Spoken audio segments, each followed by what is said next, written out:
Belum ada 7 hari ibuku meninggal dunia. Suami dan mertua berangkat liburan ke Raja Ampat bersama dengan seorang pelakor. Jangan harap kalian bisa bahagia.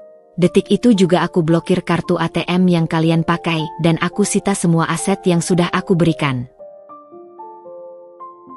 Halo Bunda, selamat datang kembali ya. Semoga Bunda semuanya dalam keadaan sehat dan bahagia ya. Sebelum masuk ke ceritanya silahkan Bunda-Bunda semuanya absen terlebih dahulu ya. Bunda semuanya dari daerah mana saja. Yang sudah subscribe semoga rezekinya lancar ya. Aroma bunga melati dan sisa dupa dari tahlilan malam keempat masih menguar tipis di udara. Berbaur dengan bau tanah basah yang terbawa angin dari taman belakang. Hujan semalam menyisakan embun di kaca jendela raksasa ruang keluarga, membuat pemandangan kota di kejauhan tampak kabur dan melankolis. Bagi Arini, keburaman itu adalah cerminan sempurna dari dunianya saat ini. Semuanya terasa buram, dingin, dan kehilangan titik fokus sejak ibunya menghembuskan napas terakhir. Rumah megah bergaya minimalis modern ini, hasil rancangannya sendiri, buah dari kerja kerasnya sebagai seorang arsitek ternama, terasa terlalu besar, terlalu kosong. Setiap sudutnya menyimpan gema suara tawa ibunya. Setiap perabot seolah masih menyimpan hangat sentuhan tangannya. Di atas meja konsol dari kayu jati solid, foto ibunya tersenyum begitu teduh. Senyum yang selalu menjadi sumber kekuatan Arini, kini menjadi sumber luka yang paling dalam. Arini menyusuri ruangan dengan langkah pelan, jemarinya menyentuh permukaan dingin grand piano yang sudah seminggu ini bisu. Biasanya, ibunya akan memintanya memainkan sebuah lagu di sore hari. Musik itu obat, enduk, kata ibunya suatu kali. Obat untuk hati yang lelah. Sekarang, hati Arini tidak hanya lelah, tapi remuk. Sayang, kamu belum makan dari tadi siang. Sebuah suara lembut memecah lamunannya. Bagas, suaminya, muncul dari arah ruang makan, membawa secangkir teh chamomile hangat. Ia meletakkannya di meja kopi di depan Arini, lalu duduk di sampingnya, merengkuh bahunya dengan lembut. Aku di sini untukmu, Rin. Jangan siksa dirimu seperti ini, bisik Bagas, suaranya terdengar tulus. Arini menyandarkan kepalanya yang terasa berat di bahu suaminya.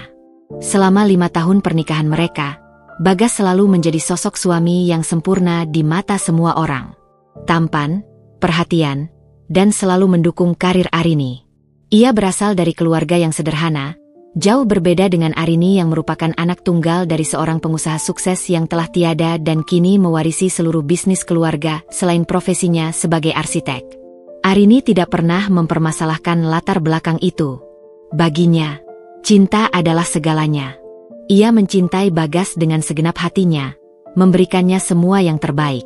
Mobil sport mewah yang terparkir di garasi, jam tangan mahal yang melingkar di pergelangan tangannya, bahkan modal untuk butik yang dikelola adiknya.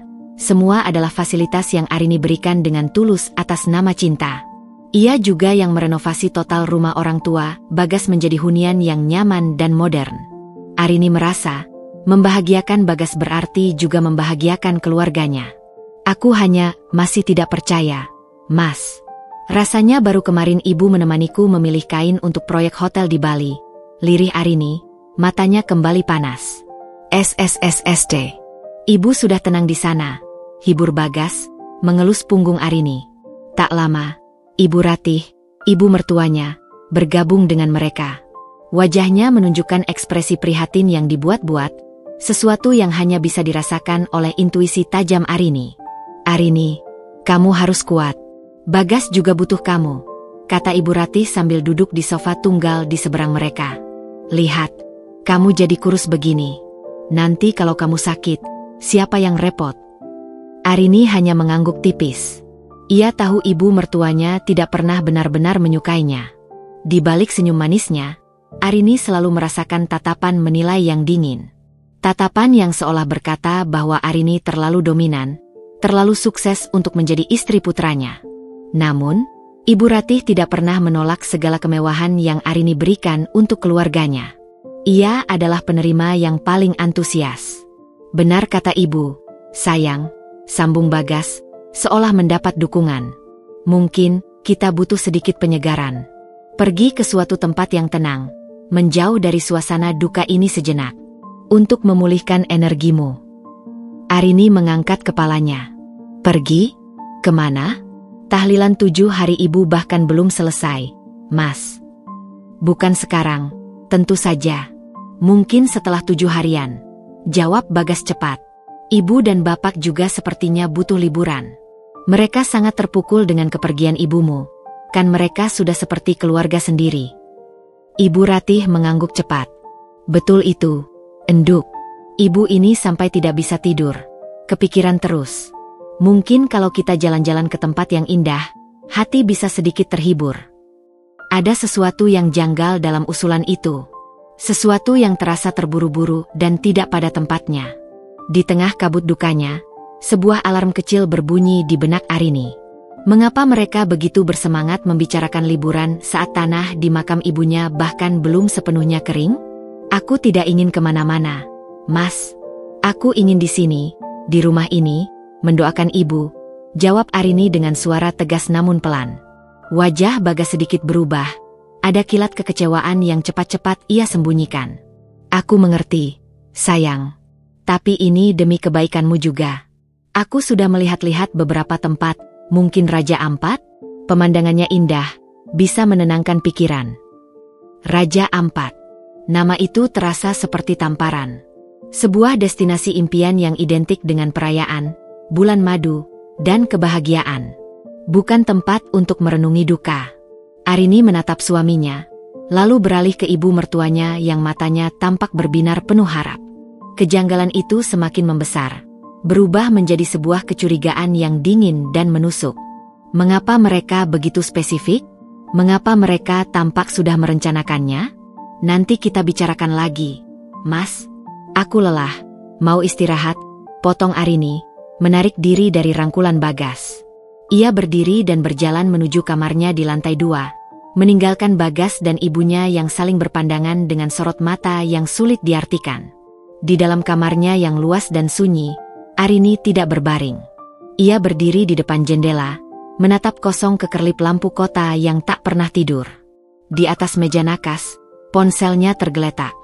Ada notifikasi transaksi dari kartu kredit tambahan yang ia berikan untuk Bagas. Sebuah kebiasaan, Arini selalu tahu pengeluaran suaminya sebagai bentuk transparansi yang mereka sepakati dulu.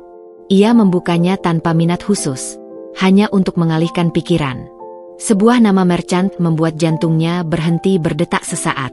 Ocean Breeze Dive Resort, Raja Ampat. Transaksi itu dilakukan 3 hari yang lalu. Sehari setelah ibunya dimakamkan. Pembayaran penuh untuk paket liburan couple dan 1 kamar tambahan. Jauh sebelum Bagas mengusulkan ide, liburan penyembuhan, barusan. Hening di dalam kamar itu tiba-tiba berubah menjadi suara dering yang memekakkan di telinga Arini. Kabut di pikirannya tersingkap paksa, digantikan oleh kilat kebenaran yang menyakitkan. Ini bukan sekadar usulan liburan. Ini adalah sebuah rencana yang sudah tersusun rapi. Dan ia, dalam dukanya yang paling dalam, nyaris menjadi penonton dari pengkhianatan paling keji yang sedang dipentaskan di belakang punggungnya. Dering memekakkan di telinga Arini bukanlah suara dari luar, melainkan gemuruh pengkhianatan dari dalam kepalanya sendiri.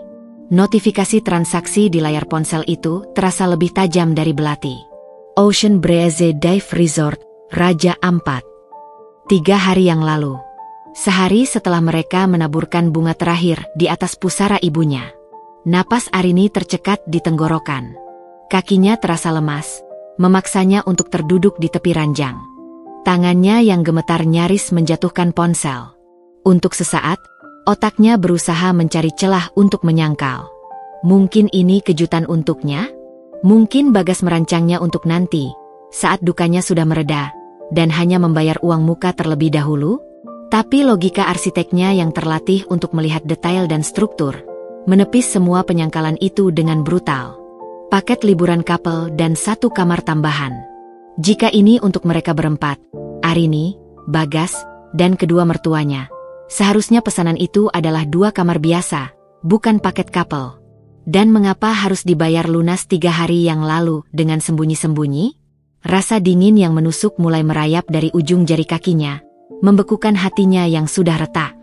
Duka atas kepergian ibunya kini ditemani oleh monster lain yang tak kalah mengerikan, kecurigaan. Arini menarik napas dalam-dalam, memaksa dirinya untuk tenang. Menangis dan berteriak tidak akan memberinya jawaban. Ia butuh bukti. Bukti yang tak terbantahkan. Dengan langkah yang dibuat sepelan mungkin, ia keluar dari kamar. Dari celah tangga, ia bisa mendengar suara Bagas dan ibunya masih berbincang pelan di ruang keluarga. Suara mereka kini terdengar seperti desis ular di telinganya. Tujuannya adalah ruang kerja. Ruang di mana ia dan Bagas sering menghabiskan waktu bersama, berbagi ide desain, atau sekadar bekerja berdampingan. Ruang yang dulu terasa hangat dan penuh kolaborasi, malam ini terasa seperti sarang musuh. Jantungnya berdebar kencang saat ia menekan tombol daya pada MacBook Pro milik Bagas. Ia berdoa dalam hati agar suaminya tidak melock out akunnya. Doanya terkabul. Layar menyala, menampilkan desktop dengan foto pernikahan mereka sebagai latar belakang. Senyum bahagia mereka di foto itu terasa seperti sebuah ejekan. Jari jemari Arini menari dengan cepat di atas papan ketik. Ia membuka aplikasi mail, matanya memindai daftar email masuk. Tidak ada apa-apa. Folder draft, kosong. Folder terkirim, juga tidak ada yang mencurigakan. Bagas cukup pintar untuk membersihkan jejaknya. Tapi ia tidak cukup teliti. Arini mengarahkan kursor ke folder sampah. Dan di sana, di antara puluhan email promosi dan buletin yang dihapus, ada satu subjek email yang membuat darahnya surut dari wajah. Booking confirmation. Your trip to paradise is confirmed. Booking ID 8A7T2RJA. Dengan tangan gemetar, Arini membuka email itu. Isinya adalah sebuah neraka yang disajikan dalam format HTML yang indah, lengkap dengan gambar pantai berpasir putih dan air laut biru kehijauan. Di sana tertera semua detailnya, hitam di atas putih, digital dan absolut. Detail pemesanan. Nama pemesan, Bagas Pratama. Destinasi, Ocean Breeze Dive Resort, Raja Ampat. Tanggal check-in, 2 hari dari sekarang. Tepat di hari ke-6 setelah ibunya meninggal. Tanggal check-out, 5 hari setelahnya. Lalu matanya turun ke detail tamu. Dan saat itulah dunianya benar-benar runtuh. Kamar 1, Ocean Front Villa, Honeymoon Pakage. Tamu 1, TN Bagas Pratama. Tamu 2, Nyonya Fanya Aurelia. Kamar 2, Deluxe Garden View. Tamu 1, Nyonya Ratih Subianto. Fanya Aurelia. Nama itu terasa asing, namun meninggalkan jejak beracun di lidah Arini. Nyonya Fanya Aurelia. Mereka bahkan tidak ragu menuliskan status palsu untuknya. Dan nama ibu mertuanya tertera di sana, sebagai saksi, atau lebih tepatnya, sebagai kaki tangan dari perselingkuhan ini. Namanya sendiri, Arini Wijaya, tidak ada di sana. Ia tidak pernah menjadi bagian dari rencana surga ini. Usulan liburan untuk menyembuhkan lukanya tadi hanyalah sebuah sandiwara murahan untuk menutupi rencana busuk mereka. Mereka akan pergi, menggunakan uangnya, menikmati fasilitas yang ia berikan, untuk berlibur dengan seorang wanita lain, sementara ia ditinggalkan sendirian untuk meratapi kematian ibunya. Kemarahan yang hening dan mematikan mulai membakar habis sisa-sisa kesedihannya. Air mata yang tadi menggenang kini kering, digantikan oleh kilatan baja di matanya. Rasa sakit itu tidak hilang, ia hanya berubah bentuk menjadi kekuatan yang dingin dan terfokus. Dengan gerakan cepat dan terukur, Arini memfoto layar dengan ponselnya, memastikan setiap detail terkutuk itu terekam jelas. Kemudian, ia meneruskan email konfirmasi itu ke alamat email pribadinya yang lain, lalu menghapusnya secara permanen dari folder sampah dan membersihkan riwayatnya. Jejaknya bersih, seolah ia tidak pernah ada di sana. Ia kembali ke kamarnya, menutup pintu tanpa suara. Ia berjalan ke depan cermin besar di ruang ganti. Wajah pucat yang menatapnya balik bukanlah lagi wajah Arini yang penuh duka. Itu adalah wajah seorang wanita yang telah dikhianati hingga ke akar-akarnya. Seorang wanita yang baru saja kehilangan segalanya. Namun justru karena itu, ia tidak punya beban lagi untuk kehilangan apapun. Mereka telah meremahkannya. Mereka pikir kesabarannya adalah kelemahan, kemurahan hatinya adalah kebodohan. Mereka mengira dukanya telah membutakannya. Mereka salah besar.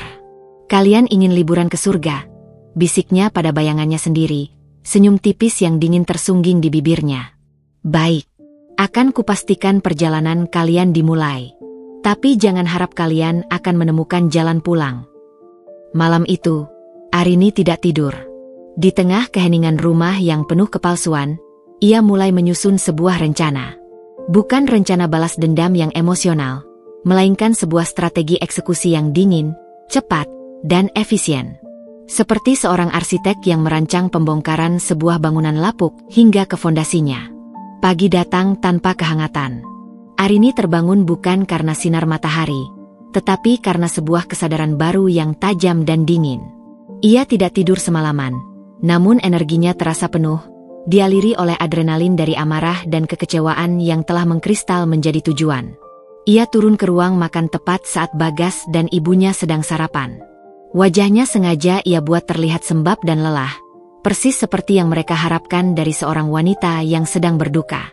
"Pagi, sayang," sapa Bagas dengan senyum lembut yang kini terlihat menjijikkan di mata Arini. "Ayo sarapan. Kamu harus isi tenaga." Ibu Ratih menimpali. "Iya, enduk. Ibu sudah buatkan bubur ayam kesukaanmu." Arini duduk tanpa banyak bicara, hanya mengaduk-aduk bubur di mangkuknya. Ia membiarkan mereka melihat sosok yang rapuh, yang pikirannya terlalu kalut oleh duka sehingga tidak akan menyadari apapun. Ia adalah mangsa yang sempurna dalam pikiran mereka. Soal rencana liburan itu, Bagas memulai lagi dengan hati-hati. "Tidak usah dipikirkan sekarang kalau kamu belum siap. Aku dan ibu hanya khawatir padamu." Arini mengangkat wajahnya, menatap suaminya dengan tatapan kosong yang ia latih di depan cermin semalaman. "Aku masih butuh waktu, Mas. Mungkin nanti, setelah 40 hari ibu, kita bisa pikirkan lagi. Aku hanya ingin fokus mendoakan ibu sekarang." Jawaban itu sempurna. Terlihat wajar, penuh duka, dan tidak menaruh curiga sama sekali. Wajah Bagas dan Ibu Ratih menunjukkan kelegaan yang transparan. Rencana mereka aman. Arini tidak akan mengganggu. Mereka pikir, mereka hanya perlu pergi diam-diam, bersenang-senang, lalu pulang seolah tidak terjadi apa-apa. "Tentu, sayang. Tentu," kata Bagas cepat. "Fokus saja pada dirimu. Aku dan ibu hari ini mau keluar sebentar. Ada beberapa urusan." "Urusan apa?" tanya Arini pelan. "Hanya urusan kecil. Mengurus beberapa hal di butik adikku," jawab Bagas, sedikit gugup. Ibu Ratih segera menambahkan, "Iya, kasihan si Reni, butuh bantuan untuk stok barang baru." Arini tahu mereka berbohong. Mereka mungkin akan membeli perlengkapan liburan, atau bertemu dengan wanita bernama Fanya itu. Arini hanya mengangguk. Hati-hati di jalan. Saat suara mobil Bagas, Alphard hitam yang cicilannya lunas atas nama Arini, menjauh dari halaman rumah, saat itulah arsitek kehancuran itu mulai bekerja. Arini tidak beranjak ke ruang kerja. Ia tetap di meja makan, tempat di mana sandiwara keluarga bahagia baru saja dipentaskan. Ia mengeluarkan ponselnya, membuka kontak, dan jarinya berhenti pada sebuah nama, Tirtayasa, Private Banking. Panggilan itu tersambung pada dering kedua. "Selamat pagi, Pak Tirta. Ini Arini Wijaya." "Pagi, Bu Arini." Turut berduka cita yang sedalam-dalamnya atas kepergian ibu. "Maaf saya belum sempat takziah." Suara berat dan profesional di seberang sana terdengar tulus. Pak Tirta adalah bankir kepercayaan keluarganya sejak ayahnya masih hidup. "Terima kasih, Pak. Saya tidak akan lama. Saya ingin memberikan beberapa instruksi penting dan saya harap bisa dieksekusi secepatnya." "Tentu, Bu. Silakan." Arini menarik napas. "Pertama, saya minta blokir permanen semua kartu kredit tambahan yang terhubung dengan rekening utama saya. Atas nama Bagas Pratama dan Ratih Subianto. Saya mau pemblokiran efektif besok pagi, tepat pukul 7 waktu Indonesia Barat." Ada jeda sejenak. "Baik, Bu. Pukul 7 pagi besok. Akan kami laksanakan." Kedua, bekukan semua rekening bersama antara saya dan Bagas Pratama. Pindahkan seluruh saldo ke rekening pribadi saya. Rekening itu sumber dananya 99% dari saya. Bapak tahu itu. Siap, Bu. Prosesnya mungkin butuh waktu 1 jam. Saya proses hari ini juga. Terakhir, tolong siapkan draft surat penarikan semua aset bergerak dan tidak bergerak yang saya hibahkan atau pinjamkan kepada keluarga Pratama dan Subianto. Detailnya akan saya kirim lewat email. Saya ingin semuanya siap dalam 2 hari. Suara Pak Tirta terdengar sedikit terkejut, namun profesionalismenya tetap terjaga. Semua akan kami siapkan sesuai instruksi, Bu Arini. Terima kasih, Pak. Panggilan pertama selesai. Papan catur telah ia siapkan. Kini saatnya mengerahkan pasukan lain. Jari Arini menggulir lagi dan berhenti pada nama Santoso, Legal Counsel. Pak Santoso, selamat pagi. Arini di sini. Bu Arini, bagaimana keadaanmu? Saya dengar kabar duka itu. Saya baik, Pak. Terima kasih. Saya butuh bantuan hukum Anda. Segera. Arini menjelaskan dengan tenang dan terperinci. Ia mengirimkan foto bukti pemesanan tiket dan hotel yang ia dapatkan semalam. Ia tidak menangis, tidak ada nada emosional dalam suaranya. Hanya instruksi yang dingin dan jelas.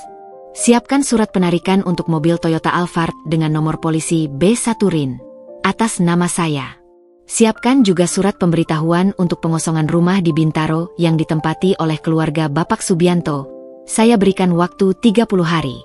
Dan yang paling penting, Arini berhenti sejenak, menatap foto pernikahannya yang tergantung di dinding ruang makan.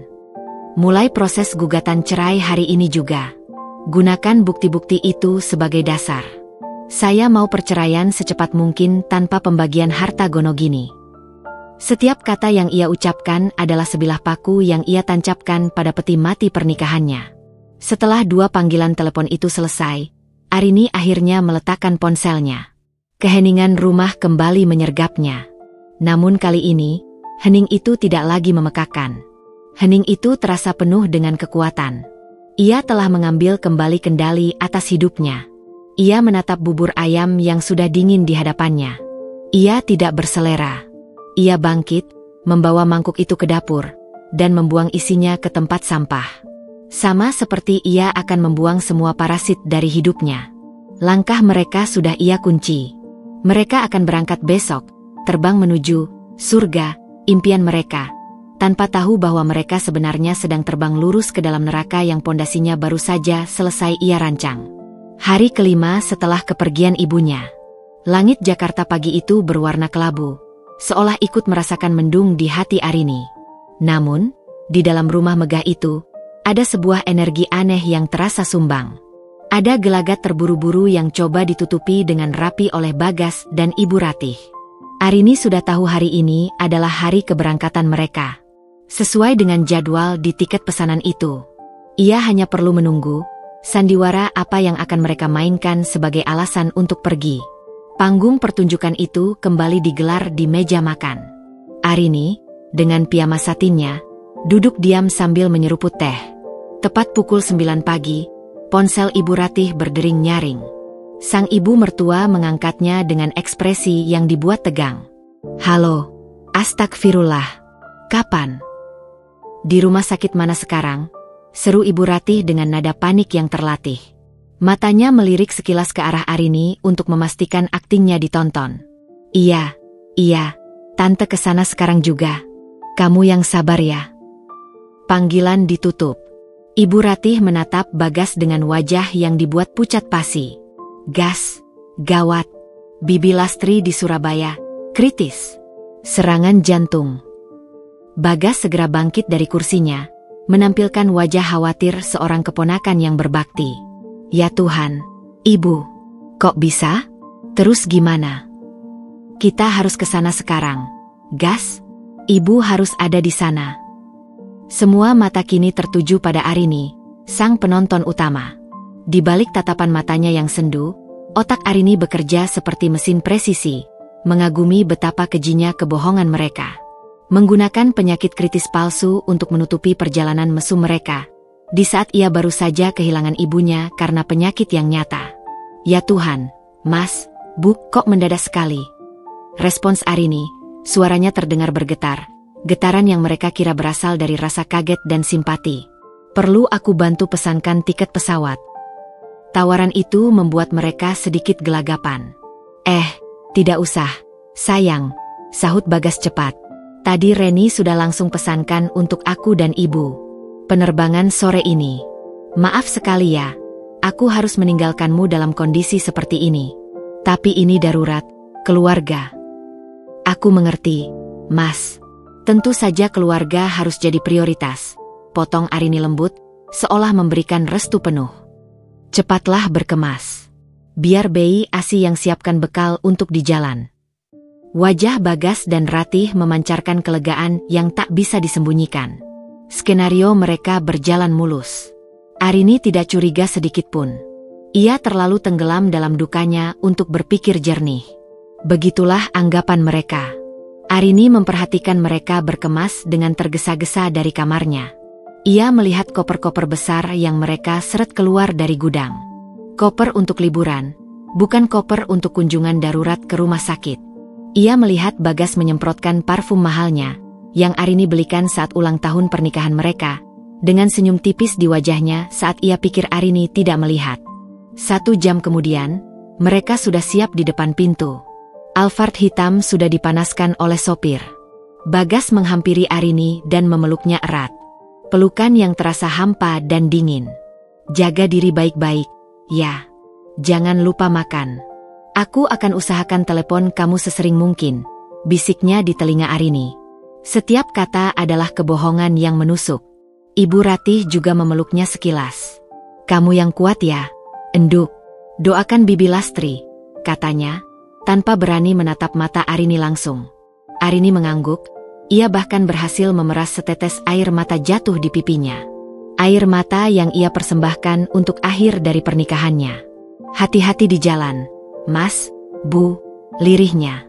Ia menatap lekat-lekat ke mata suaminya dan menambahkan, semoga kalian mendapatkan apa yang kalian cari di sana.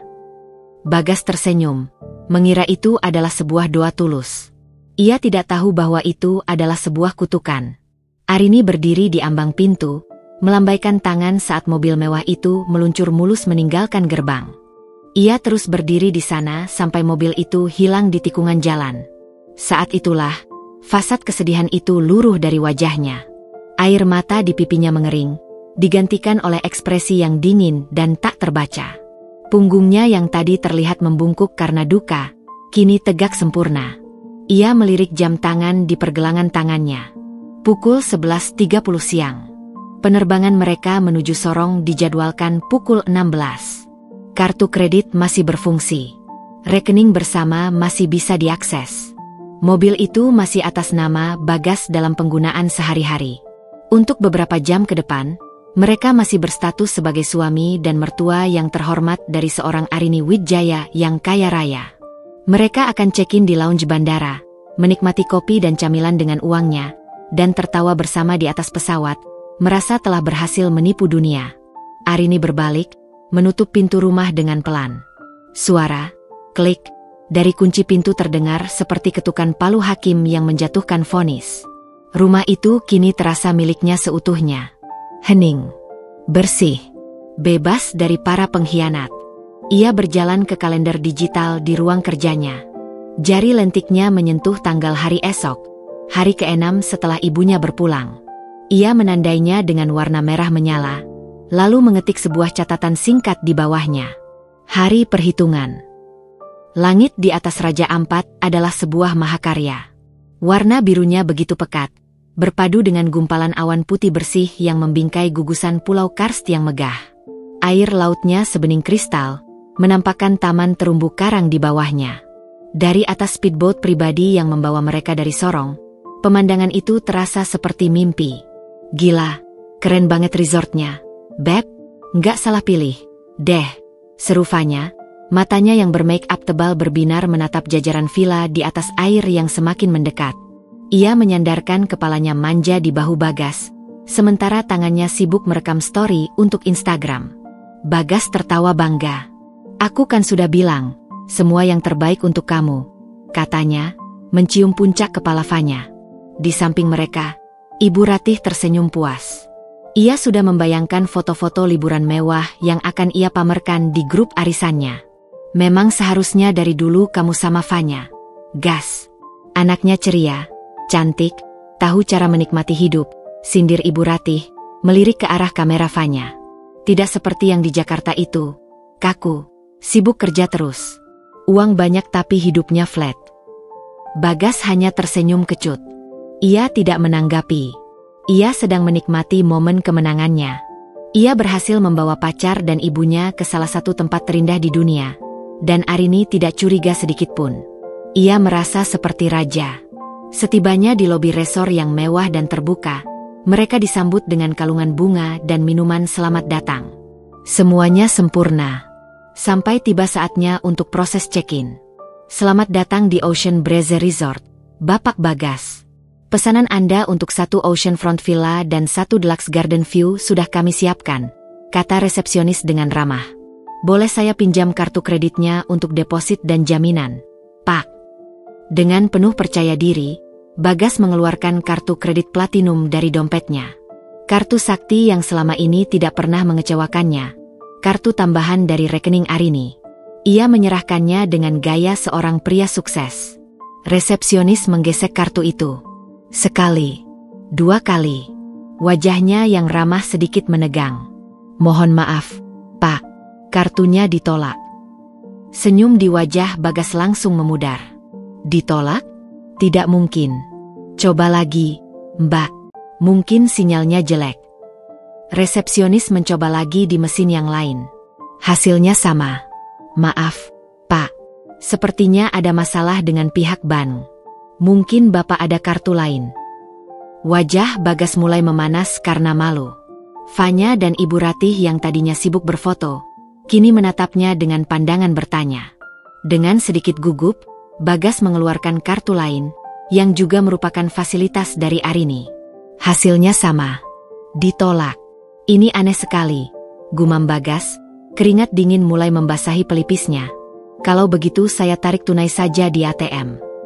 Ia bergegas ke mesin ATM yang tersedia di sudut lobi. Ia memasukkan kartu debit dari rekening bersama, memasukkan PIN, dan memilih jumlah penarikan maksimal. Layar mesin itu berkedip sejenak sebelum menampilkan tulisan yang terasa seperti vonis mati. Transaksi tidak dapat diproses. Silakan hubungi bank Anda. Kepala Bagas terasa pening. Dunianya yang sempurna mulai retak. Sementara itu, ribuan kilometer jauhnya di Jakarta, Arini sedang berlutut di samping sebuah gundukan tanah yang masih basah. Ia mengganti bunga sedap malam yang mulai layu dengan mawar putih segar. Dengan telaten, ia membersihkan nisan marmer bertuliskan nama ibunya dari debu dan daun kering. Udara di pemakaman itu tenang. Ia sendirian. Ia menatap nisan itu, mengelusnya pelan. Bu, Arini di sini, bisiknya pelan. Maaf baru sempat datang lagi. Kemarin rumah perlu Arini bersihkan. Ada banyak sampah yang harus dibuang. Ia terdiam sejenak, merasakan hembusan angin yang sejuk. Mereka pikir mereka bisa melupakan ibu begitu saja untuk bersenang-senang. Tapi Arini janji, Bu, setiap detik yang mereka habiskan di sana, mereka akan selalu teringat pada penghormatan yang tidak pernah mereka berikan pada ibu. Tepat saat itu, ponselnya di dalam tas bergetar hebat. Nama, Mas Bagas, tertera di layar.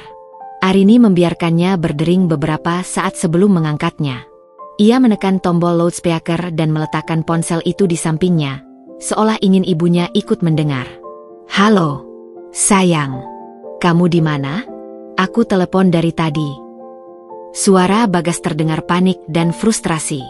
Aku di luar, Mas. Ada apa? Jawab Arini. Suaranya tenang dan datar seperti permukaan danau di pagi hari. Ada masalah besar sama kartu-kartuku. Ditolak semua. Aku coba tarik tunai di ATM juga nggak bisa. Kamu bisa tolong cek ke bank nggak? Ini aku lagi mau check-in hotel. Malu banget dari tadi. Arini tersenyum tipis. Senyum yang tidak akan pernah dilihat Bagas. Oh, ya? Kartu yang mana, Mas? Yang platinum atau yang gold? Dua-duanya. Semua kartu nggak bisa. Rekening bersama juga. Soal itu, kata Arini dengan nada ringan, seolah sedang membicarakan cuaca. Kartu-kartu itu memang sudah tidak berfungsi lagi. Efektif jam 7 pagi tadi. Dan rekening bersama kita, saldonya sudah 0. Sudah aku pindahkan semua. Hening sesaat di seberang sana. Hanya terdengar suara deburan ombak dari kejauhan. Apa maksudmu, Rin? Kamu jangan bercanda. Kenapa kamu lakukan ini? Suara Bagas berubah menjadi bentakan tertahan. Saatnya untuk melepaskan bom terakhir. Tanyakan saja pada teman di sebelahmu, Mas. Nyonya. Fanya Aurelia, kan? Dan tanyakan juga pada ibumu yang terhormat, yang merestui perjalanan kalian, ujar Arini. Setiap katanya diucapkan dengan penekanan yang dingin. Selamat menikmati liburan kalian di surga.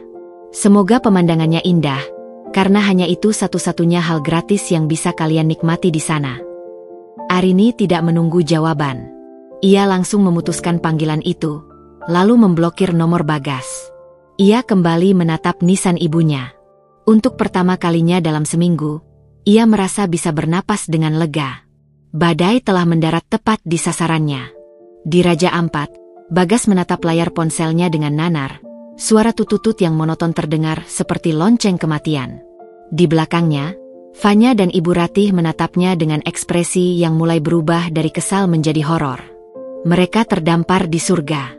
Tanpa uang, tanpa jalan pulang, dan dengan kebohongan mereka yang baru saja meledak di depan wajah mereka. Suara tututut dari panggilan yang diputus Arini menggema di telinga Bagas lebih keras daripada deburan ombak di pantai resor. Ponsel di tangannya terasa dingin dan berat, seolah baru saja menyalurkan vonis mati. Wajahnya pucat pasi, matanya menatap kosong ke depan. Di hadapannya, senyum ramah sang resepsionis telah berganti menjadi ekspresi canggung dan penuh tanda tanya. Beberapa tamu lain di lobi mulai melirik, merasakan ada drama yang sedang berlangsung. Fanya adalah yang pertama memecah keheningan yang mencekam itu. Ia melepaskan kacamata hitam mahalnya, menampakkan mata yang menyipit tajam. Maksudnya apa barusan? Gas? Siapa itu Fanya Aurelia? Kenapa perempuan itu tahu nama aku? Tanyanya dengan suara melengking. Ketidakpeduliannya pada nama Arini menguap seketika. Dan apa maksudnya semua kartumu diblokir? Sebelum Bagas bisa menjawab, Ibu Ratih sudah maju selangkah. Wajahnya merah padam karena amarah dan malu. Arini, pasti perempuan itu. Bisa-bisanya dia setega ini sama kamu. Anaknya sendiri. Ini pasti ada yang menghasut dia. Dukun mana yang dia pakai? Bagas tersentak dari kelumpuhannya. Rasa malu karena dipermalukan di depan umum kini bercampur dengan kepanikan. Sudah, Bu. Diam dulu, bentaknya, membuat kedua wanita itu terkejut. Sang resepsionis berdeham pelan, menarik perhatian mereka kembali pada masalah yang paling mendesak. Mohon maaf, Bapak Bagas, Ibu. Jadi bagaimana kelanjutan untuk pembayarannya? Apakah ada metode pembayaran lain? Mungkin transfer bank. Pertanyaan itu menampar Bagas kembali ke realita. Transfer bank? Dari rekening mana? Rekening utamanya adalah rekening bersama yang saldonya baru saja dikuras habis. Rekening pribadinya sendiri mungkin hanya berisi sisa-sisa uang jajan yang tidak akan cukup bahkan untuk membayar minuman selamat datang mereka. Jadi selama ini kamu hidup dari duit istri kamu. Pekik Fanya, kali ini tanpa ditahan-tahan lagi. Kesadarannya telah sampai pada inti masalah. Aku kira kamu pengusaha sukses. Pantesan dia bisa seenaknya begitu. Kamu bohongin aku, Gas. Jaga mulut kamu, ya. Balas Ibu Ratih tak kalah sengit, benar-benar melupakan di mana mereka berada. Kamu itu cuma perempuan matre yang mau hartanya saja. Anak saya ini korban. Istrinya itu istri durhaka. Korban? Yang selingkuh siapa? Yang ngajak liburan siapa? Perdebatan sengit mereka menjadi tontonan gratis di lobi mewah itu. Manajer resor, seorang pria asing yang rapi, akhirnya mendekat dengan 2 orang petugas keamanan. Selamat siang, Bapak, Ibu. Ada masalah yang bisa kami bantu? Tanyanya dengan nada yang sopan namun tegas. Setelah Bagas menjelaskan situasinya dengan terbata-bata, tentu saja dengan versi cerita yang telah ia rekayasa, wajah sang manajer tetap tenang. Keputusannya jelas dan final. Saya mengerti, Pak. Namun sesuai kebijakan, tanpa deposit jaminan, kami tidak bisa memberikan akses ke villa. Uang pemesanan yang sudah dibayar hanya mencakup biaya kamar, tidak termasuk layanan lain. Dan tanpa jaminan, layanan itu tidak bisa kami berikan, jelasnya. Dengan sangat menyesal, kami harus membatalkan pesanan Bapak. Kalimat itu adalah pengusiran halus. Mimpi mereka hancur berkeping-keping. Surga telah menutup gerbangnya tepat di depan wajah mereka. 1 jam kemudian, pemandangan telah berubah drastis. Trio yang tadi datang dengan gaya glamor, kini duduk dengan lesu di dermaga umum Waisai, pelabuhan kecil yang menjadi gerbang utama Raja Ampat. Mereka telah diungsikan dari resor mewah itu menggunakan perahu staff. Koper-koper mahal mereka, yang isinya pakaian renang dan gaun malam, teronggok di samping mereka seperti tumpukan sampah. Panas matahari terasa menyengat, jauh berbeda dari sejuknya lobi ber-AC tadi. Aroma ikan asin dan solar dari perahu-perahu nelayan menusuk hidung mereka. Pertengkaran yang tadi sempat tertunda, kini meledak tanpa bisa dicegah. Ini semua gara-gara kamu, Gas. Kalau dari awal kamu tegas sama istrimu, nggak akan begini jadinya. Semprot Ibu Ratih, mengipasi wajahnya dengan sebuah brosur wisata. Aku. Ibu kan yang paling semangat mendukung aku sama Fanya. Ibu juga yang bilang Arini nggak akan tahu apa-apa. Balas Bagas, rasa frustrasinya akhirnya menemukan sasaran. Fanya, yang sejak tadi menangis dalam diam, akhirnya mendongak. Air matanya telah merusak riasan mahalnya. Sudah cukup. Aku nggak peduli siapa yang salah. Yang jelas aku terjebak di sini sama kalian. Jadi sekarang gimana? Kita mau makan apa? Tidur di mana? Di dermaga ini? Bagas mengacak rambutnya dengan kasar. Ia mengeluarkan ponselnya, mencoba menghubungi semua orang yang ia kenal. Adiknya, Reni, tidak menjawab. Beberapa temannya hanya memberikan janji manis tanpa solusi. Ia merasa seperti pengemis. Akhirnya, seorang teman lamanya setuju untuk mentransfer sejumlah uang. Tapi jumlahnya jauh dari cukup. Hanya cukup untuk menyewa sebuah penginapan sederhana di Sorong selama 2 malam, dan membeli 3 tiket kapal feri kelas ekonomi untuk kembali ke sana. Saat notifikasi transfer itu masuk, tidak ada kelegaan di wajah Bagas. Yang ada hanya rasa hina. Dari liburan mewah di villa pribadi, kini mereka harus berdesakan di kapal feri yang riuh, menuju sebuah penginapan murah yang entah seperti apa rupanya. Ia menatap Fanya yang menatapnya dengan pandangan jijik, lalu pada ibunya yang terus mengomel menyalahkan Arini. Aliansi mereka yang dibangun di atas pondasi kemewahan dan kebohongan, telah retak hanya dalam hitungan jam. Pemandangan matahari terbenam di Raja Ampat yang spektakuler terhampar di depan mereka, namun tak seorang pun dari mereka yang menikmatinya. Bagi mereka, surga itu kini hanyalah sebuah penjara indah yang mengejek kebodohan mereka. Pagi di Jakarta terasa berbeda bagi Arini. Untuk pertama kalinya dalam seminggu, ia terbangun karena tidurnya benar-benar pulas, bukan karena kelelahan menahan tangis. Tidak ada lagi rasa sesak di dada. Kemarahan dan kesedihan yang kemarin membakarnya kini telah menjadi bara yang tenang, memberikan energi yang fokus dan jernih. Ia berjalan ke dapur dan menyeduh kopi hanya untuk 1 cangkir. Rumah itu terasa hening, namun bukan lagi hening yang memekakan. Ini adalah hening yang damai. Hening miliknya. Ia telah merebut kembali ruangnya. Sambil menyeruput kopi di taman belakang, ia membuka ponselnya. Bukan untuk membaca berita atau media sosial, melainkan untuk memulai gelombang serangan kedua. Jika kemarin adalah serangan finansial, maka hari ini adalah serangan material. Hari untuk menyita kembali semua aset yang telah ia berikan dengan buta atas nama cinta. Pukul 10 pagi, sebuah mobil derek besar berhenti di depan gerbang rumahnya, diikuti oleh mobil sedan yang membawa 2 orang berpenampilan formal. Mereka adalah orang-orang dari firma hukum Pak Santoso. Arini menyambut mereka dengan tenang.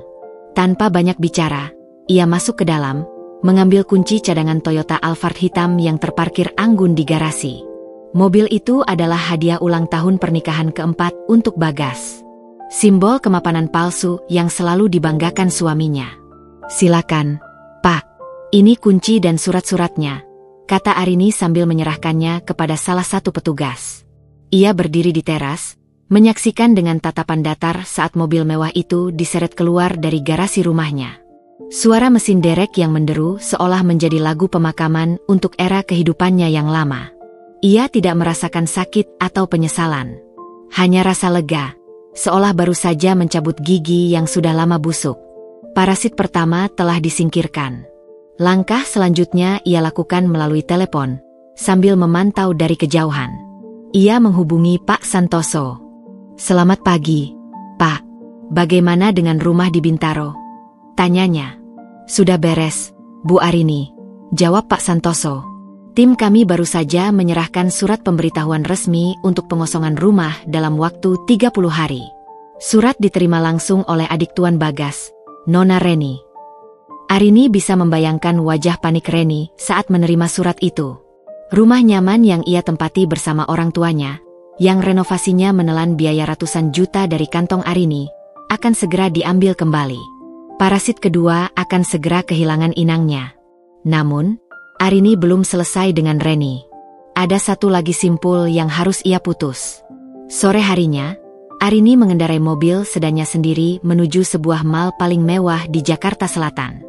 Tujuannya adalah Filisa, butik pakaian premium yang namanya diambil dari gabungan nama Fanya, Reni, Lisa adalah panggilannya, dan Bagas. Sebuah nama yang kini terasa seperti lelucon pahit. Butik yang seluruh modal awalnya, biaya sewa tempat, hingga desain interiornya, 100% berasal dari dana pribadi Arini. Ia masuk ke dalam butik yang didesain dengan elegan itu. Reni, adiknya Bagas, sedang melayani seorang pelanggan dengan gaya angkuh. Saat melihat Arini, wajahnya langsung berubah masam. Jelas ia sudah menerima kabar buruk dari Bintaro, dan mungkin juga panggilan telepon panik dari Bagas di Sorong. "Mau apa kamu kesini?" ketus Reni, setelah pelanggannya pergi. Arini tidak membalas dengan emosi. Ia meletakkan sebuah map coklat tebal di atas meja kasir. Wajahnya tenang, suaranya dingin dan profesional. "Aku kesini bukan sebagai kakak iparmu, Reni. Aku kesini sebagai investor tunggal dari bisnis ini," kata Arini. "Di dalam map itu ada semua dokumen hukumnya. Aku menarik seluruh investasiku dari butik ini, efektif hari ini." Mata Reni membelalak. "Apa? Kamu nggak bisa begitu." "Aku bisa, dan aku sudah melakukannya," sahut Arini. "Perjanjian kita jelas. Kamu punya dua pilihan, beli semua sahamku dengan harga evaluasi saat ini, yang aku ragu kamu punya uangnya, atau butik ini akan dilikuidasi untuk mengembalikan modal awalku. Semua aset, termasuk stok barang, akan disita. Kamu punya waktu seminggu untuk memutuskan." Reni limbung, ia berpegangan pada meja untuk menopang tubuhnya. Wajah angkuhnya luntur, digantikan oleh kepanikan total. Butik ini adalah seluruh dunianya, sumber kebanggaan dan gaya hidupnya. Dan Arini baru saja meruntuhkannya dalam sekejap. Arini berbalik, melangkah keluar dari butik itu tanpa menoleh lagi. Ia tidak merasakan kemenangan. Yang ia rasakan adalah kelelahan. Proses amputasi ini perlu, tapi tetap menguras energi. Saat ia duduk di dalam mobilnya, ponselnya bergetar tanpa henti. Rentetan pesan WhatsApp masuk dari Reni, penuh dengan sumpah serapah, makian, dan ancaman karma. Tak lama, pesan dari nomor-nomor tak dikenal pun bermunculan. Sudah pasti dari Bagas dan Ibu Ratih yang meminjam ponsel orang lain. "Perempuan kejam. Tega kamu hancurkan hidup kami. Kamu akan dapat balasannya. Rin, kami ini keluargamu. Di mana hatimu?" Arini membaca pesan-pesan itu satu persatu. Tidak ada lagi rasa sakit. Yang ada hanya rasa kasihan. Ia menarik napas panjang, lalu dengan gerakan metodis, ia memblokir semua nomor itu satu persatu. Dinding pertahanannya semakin kokoh. Suara-suara berisik dari masa lalunya kini telah dibisukan. Pembersihan telah selesai. Sekarang, saatnya untuk menyembuhkan luka. 2 hari telah berlalu sejak rentetan eksekusi yang dilakukan Arini. Teleponnya kini sunyi. Tidak ada lagi pesan makian dari nomor-nomor tak dikenal. Dunia luar seolah menahan napas, memberikan Arini ruang yang selama ini tidak pernah ia miliki. Ruang untuk benar-benar sendirian di dalam rumahnya sendiri. Keheningan yang menyelimuti rumah itu kini terasa berbeda. Bukan lagi keheningan berat karena duka, bukan pula keheningan tegang sebelum badai. Ini adalah keheningan yang kosong, luas, dan murni. Seperti sebuah lahan yang baru saja dibersihkan dari ilalang dan gulma, siap untuk ditanami kembali. Dengan secangkir teh hijau di tangan, Arini memulai sebuah ritual yang telah lama ia tunda, menghadapi sisa-sisa kehidupan lamanya. Tujuannya adalah ruang utama yang paling menyakitkan, kamar tidur yang selama 5 tahun ia bagi dengan Bagas. Saat ia membuka pintu, aroma parfum Bagas yang samar-samar masih tertinggal, bercampur dengan aroma pendingin ruangan. Sinar matahari pagi menyorot sisi ranjang yang kini kosong, sisi tempat suaminya biasa tidur. Untuk sesaat, hatinya terasa nyeri. Bukan karena merindukan sosoknya, tetapi karena meratapi kebohongan yang pernah mengisi ruang itu. Ia tidak menangis. Dengan langkah mantap, ia berjalan ke walk-in closet. Di sana, deretan kemeja bermerek, setelan jas mahal, koleksi sepatu kulit, dan puluhan jam tangan yang ia belikan untuk Bagas, tertata rapi. Semua benda itu dibeli dengan uang hasil kerja kerasnya, tetesan keringatnya, malam-malam tanpa tidurnya. Dan semua benda itu telah dipakai oleh suaminya untuk menemui wanita lain. Dengan dingin, Arini mengambil beberapa kantong sampah hitam ukuran besar. Satu persatu, ia mulai melucuti lemari itu. Ia tidak melempar barang-barang itu dengan marah. Gerakannya metodis, hampir seperti seorang petugas medis yang membersihkan ruang operasi dari alat-alat yang terkontaminasi. Setiap helai pakaian, setiap pasang sepatu, setiap aksesori, ia masukkan ke dalam kantong tanpa ragu. Ini bukan pembalasan dendam. Ini adalah proses detoksifikasi. Saat membersihkan laci di meja samping tempat tidur, tangannya menyentuh sebuah kotak beludru kecil di bagian paling belakang. Kotak yang tidak ia kenali. Dengan sedikit keraguan, ia membukanya. Isinya bukanlah perhiasan, melainkan setumpuk struk dan tiket. Jantungnya berdebar pelan saat ia memeriksanya satu persatu. Struk pembelian kalung berlian dari setahun yang lalu, di hari ia seharusnya merayakan ulang tahun pernikahan. Tapi Bagas beralasan harus keluar kota untuk urusan bisnis mendadak. Tiket bioskop untuk 2 orang pada malam-malam saat Arini lembur menyelesaikan proyek besarnya.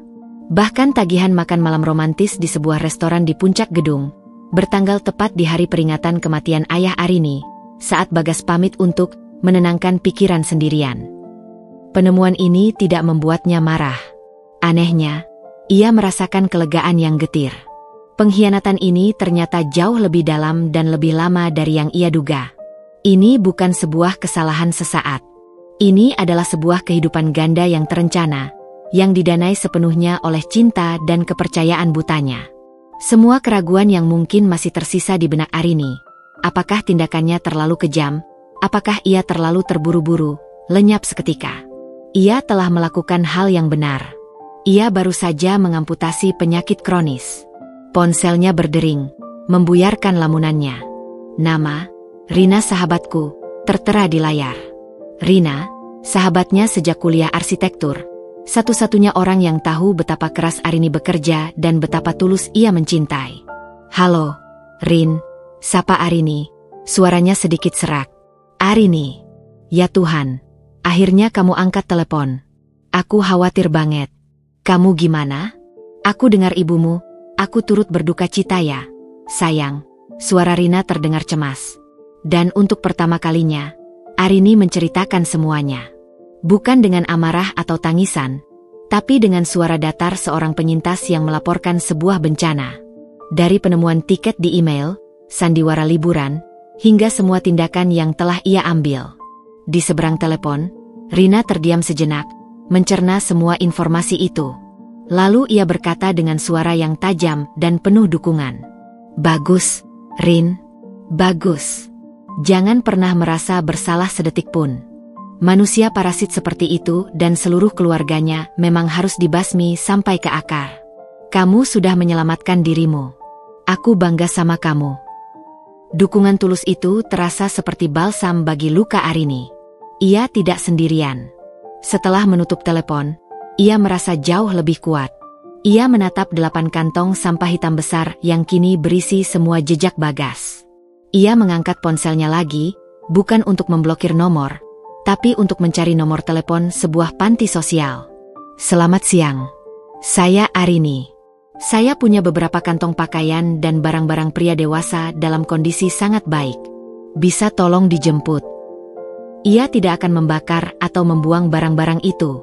Ia akan mendonasikannya, mengubah simbol-simbol pengkhianatan itu menjadi sesuatu yang berguna bagi orang lain yang lebih membutuhkan.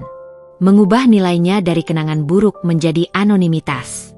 Sore itu, setelah petugas panti sosial mengambil semua kantong tersebut, Arini berdiri di kamarnya yang kini terasa lebih luas dan bersih. Ia membuka lebar-lebar jendela kacanya, membiarkan angin sore Jakarta masuk, membawa udara segar. Rumah itu masih senyap, tapi gema kesedihan dan pengkhianatan mulai memudar. Digantikan oleh suara baru yang lembut, suara harapan dan kemungkinan tak terbatas dari lembaran hidup yang baru. Perjalanan pulang adalah kebalikan total dari keberangkatan mereka yang glamor. Tidak ada lagi lounge pribadi yang nyaman, yang ada hanyalah ruang tunggu yang panas dan penuh sesak di pelabuhan Sorong. Aroma keringat dan lautan bercampur menjadi satu, membuat Ibu Ratih terus-menerus mengeluh pusing. Fanya, dengan wajah cemberut tanpa riasan, tak henti-hentinya memainkan ponsel, mengabaikan Bagas seolah pria itu tidak ada. Koper-koper mewah mereka kini menjadi beban yang menyusahkan, terlihat sangat kontras dengan lingkungan sekitar. Setiap kali mereka menyeretnya, suara roda koper itu seolah mengejek kejatuhan status mereka. Penerbangan mereka adalah dengan maskapai budget, di barisan paling belakang dekat toilet. Bagas duduk terjepit di antara ibunya yang tak henti mengomel dan Fanya yang memasang earphone, menutup diri dari dunia. Ia menatap keluar jendela, melihat awan. Beberapa hari yang lalu, pemandangan ini terasa penuh harapan. Kini, rasanya seperti sedang terbang di dalam sangkar menuju tempat eksekusinya. Saat mendarat di Jakarta, kelelahan dan keputusasaan menyelimuti mereka. Naluri Bagas secara otomatis membawanya berjalan ke arah titik penjemputan premium, tempat Alphard hitamnya biasa menunggunya. Ia berhenti melangkah saat kesadaran menghantamnya seperti ombak. Mobil itu tidak akan pernah ada di sana lagi. Kenapa berhenti? Gas? Ayo cepat panggil sopir, ketus Ibu Ratih. Bagas menelan ludah. Mobilnya. Arini pasti sudah mengambilnya kembali, Bu. Apa? Pekik Fanya dan Ibu Ratih hampir bersamaan. Argumen sengit yang sempat teredam selama di pesawat, kini kembali berkobar di tengah keramaian bandara. Fanya memaki Bagas karena tidak memiliki apa-apa, sementara Ibu Ratih menyalahkan Arini sebagai perempuan iblis. Bagas, dengan sisa-sisa harga diri yang ia miliki, memesan sebuah taksi online berukuran sedang. Memaksa 3 koper raksasa mereka masuk ke dalam bagasi adalah sebuah perjuangan yang menyedihkan dan menarik perhatian banyak orang. Tujuan pertama adalah apartemen Fanya. Sepanjang perjalanan, tidak ada yang bicara. Ketegangan di dalam mobil kecil itu terasa begitu pekat. Saat tiba di depan lobi apartemennya, Fanya bahkan tidak menunggu Bagas membukakan pintu. Turunkan semua koperku. Sekarang, perintahnya dengan nada dingin. Bagas menurut seperti kerbau dicucuk hidungnya. Setelah semua barangnya turun, Fanya menatapnya dengan pandangan yang penuh dengan penghinaan. Dengar ya, Bagas. Jangan pernah hubungi aku lagi. Aku nggak sudi berurusan sama laki-laki kere yang hidupnya tergantung sama istri, desisnya. Dan Anda, Tante. Ia melirik Ibu Ratih di dalam mobil. Lain kali kalau mau cari menantu baru buat anak kesayangan Anda, pastikan dompetnya tebal dari hasil keringat sendiri. Tanpa menunggu balasan, Fanya berbalik, menyeret kopernya, dan menghilang di balik pintu lobi kaca, meninggalkan Bagas yang berdiri mematung di trotoar. Hubungan mereka berakhir bukan karena pengkhianatan, tapi karena saldo rekening yang telah mengering. Kini hanya tersisa Bagas dan ibunya di dalam taksi. Perasaan malu dan amarah membuat atmosfer semakin keruh. Tujuan mereka berikutnya adalah satu-satunya tempat yang mereka anggap sebagai benteng pertahanan, rumah keluarga mereka di Bintaro. Tempat di mana mereka bisa menyusun rencana dan menjilat luka. Namun, saat taksi berhenti di depan rumah yang nyaman itu, mereka disambut oleh pemandangan yang tidak terduga. Reni, adik Bagas, sudah menunggu di teras dengan wajah panik dan mata merah. Begitu Bagas dan Ratih turun dari mobil, Reni langsung menghambur ke arah mereka, bukan untuk menyambut, tapi untuk meluapkan amarahnya. "Dari mana saja kalian?" "Di telepon tidak bisa," teriaknya. "Kami ada masalah, Ren." "Nanti Mas jelaskan," jawab Bagas, berusaha menenangkan. "Masalah kita jauh lebih besar." Reni menyodorkan sebuah amplop coklat ke depan wajah Bagas. "Kalian lihat ini. Surat dari pengacara Arini. Kita diusir. Kita cuma punya waktu kurang dari sebulan untuk angkat kaki dari rumah ini." Bagas dan Ibu Ratih membeku. Diusir?" ulang Ibu Ratih dengan suara bergetar, tidak percaya. "Bukan cuma itu," lanjut Reni, air matanya mulai mengalir. "Perempuan gila itu juga datang ke butik. Dia menarik semua investasinya. Butik Filisa akan ditutup. Semuanya hancur, Mas, hancur." Berita itu adalah pukulan terakhir yang meremukkan sisa-sisa kekuatan mereka. Ini bukan lagi sekadar pemblokiran kartu kredit. Ini bukan lagi liburan yang gagal. Ini adalah penghancuran total. Arini tidak hanya menghukum mereka, ia memusnahkan seluruh pilar kehidupan yang menopang keluarga mereka. Bagas, Ratih, dan Reni berdiri terpaku di depan rumah yang sebentar lagi bukan lagi milik mereka. Wajah mereka pucat pasi. Kehilangan mobil, kehilangan status, kehilangan bisnis, dan kini, kehilangan tempat tinggal. Mereka telah kembali ke Jakarta, namun mereka tidak punya tempat untuk pulang. Di tengah keheningan yang putus asa itu, hanya ada satu nama yang bergema di kepala mereka. Satu target untuk semua amarah dan kebencian mereka. Arini. Ruang tamu di rumah Bintaro itu terasa sesak dan panas. Bukan karena cuaca, tapi karena aura keputusasaan yang pekat. Beberapa kardus kosong tergeletak di sudut ruangan, saksi bisu dari proses pengusiran yang menyakitkan. Di tengah-tengah kekacauan itu, duduk 3 orang yang telah kehilangan segalanya. Bagas, Ibu Ratih, dan Reni. Keheningan yang sempat menyelimuti mereka setelah syok awal kini telah pecah, digantikan oleh badai saling menyalahkan yang berpusat pada satu nama. "Ini semua karena perempuan ular itu," desis Ibu Ratih, matanya nyalang menatap kosong ke depan.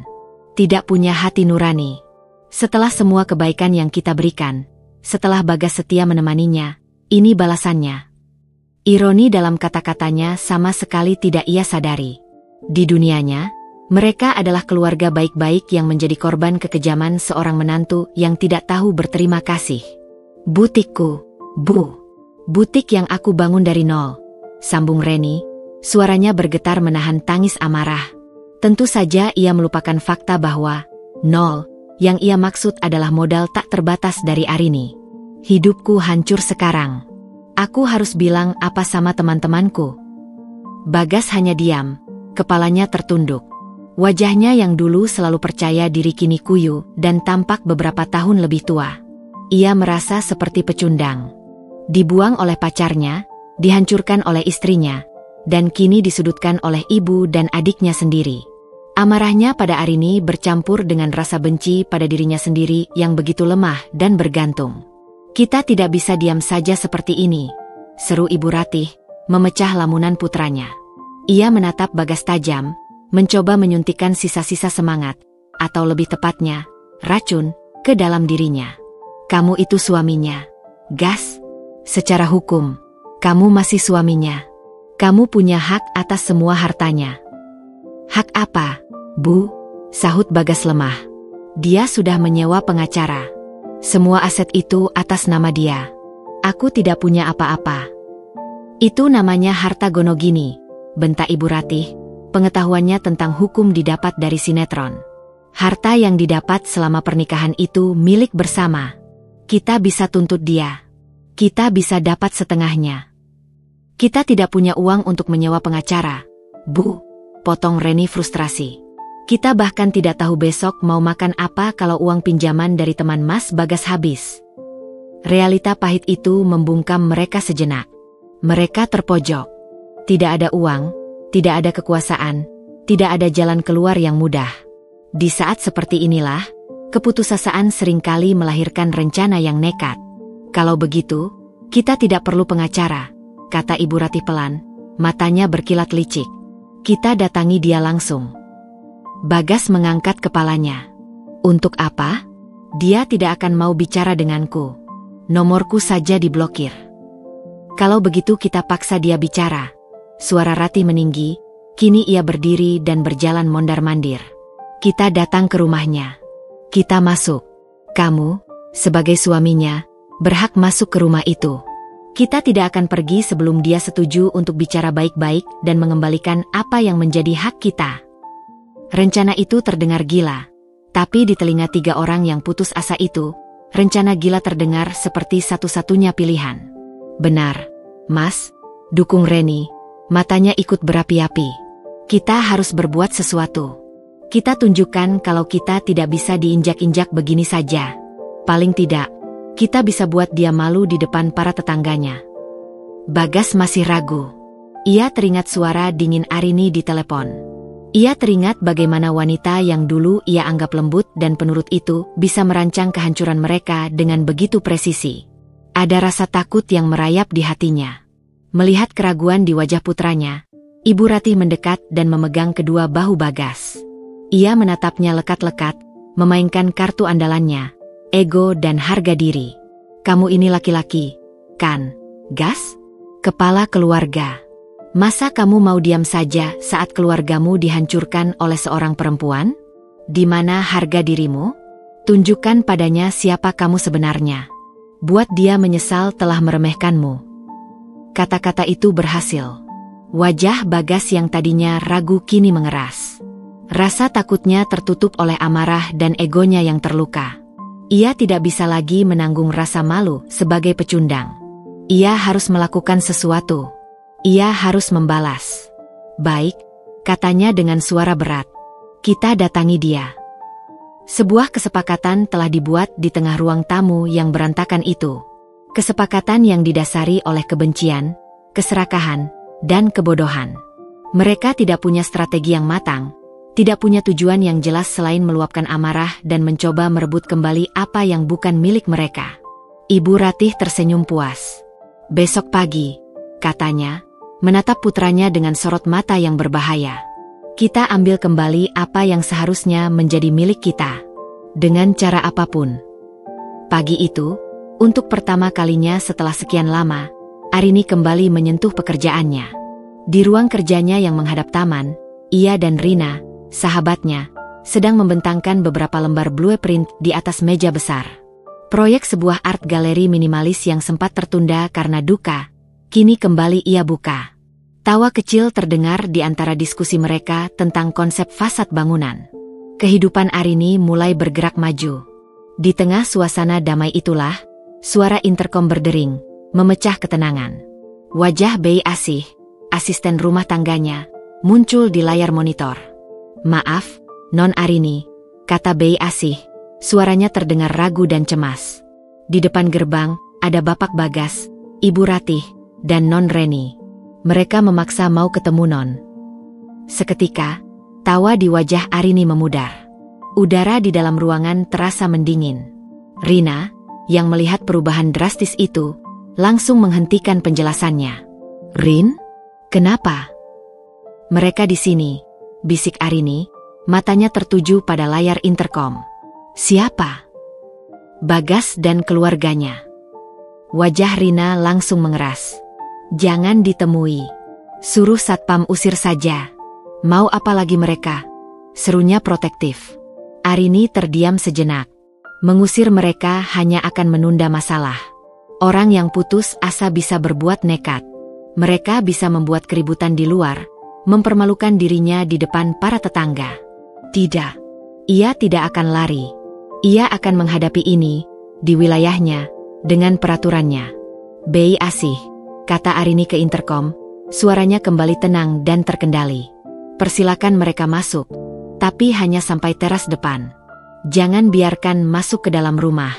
Bilang saya akan temui mereka di sana. Baik, Non. Arini menoleh pada Rina.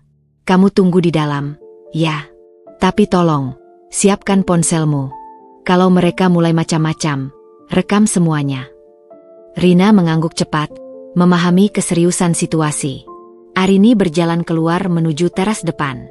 Teras luas dengan lantai kayu dan pilar-pilar kokoh yang ia rancang sendiri. Tempat ia biasa bersantai menikmati pagi, kini akan menjadi medan pertempuran. Ia berdiri di sana, menatap lurus ke arah jalan masuk saat 3 sosok itu berjalan mendekat. Mereka tampak berantakan.